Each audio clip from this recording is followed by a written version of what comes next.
সে তো বিয়ের প্রথম প্রথম বলে। তোমার বাবা মর্গে গিয়ে পর্যন্ত খোঁজাখুঁজি করেছিলেন, ভেবেছিলেন জামাইটা বুঝি স্বর্গে চলে গেল।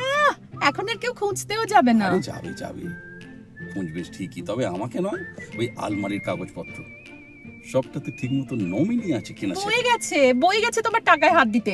আমি চললাম। কি কিছু বলছো না যে? দেখো, চলেই যখন যাবে তখন কি আর বলি বলো। প্রেশার ওষুধগুলো নিয়েছো তো? নিয়েছি। শোনো, ওই প্রেসার কুকারে মাংসটা না রাত্রে গরম করে নিও। আর হ্যাঁ, ওই ফ্রিজের কম্প্রেসারটা গন্ডগোল করছে, মিস্ত্রি ডেকে সারিয়ে নিও। বলছি, তুমি কি বাপের বাড়ি যাচ্ছ? জানি না না, যেখানে যাও অন্তত বাপের বাড়িতে যেও না। কেন?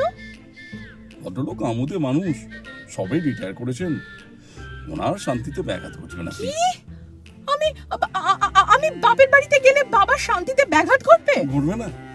গত বছর জামাই ষষ্ঠীতে তুমি যা করলে, ছি ছি ছি ছি, লজ্জায় আমার মাথা কাটা যাচ্ছিল। সে তো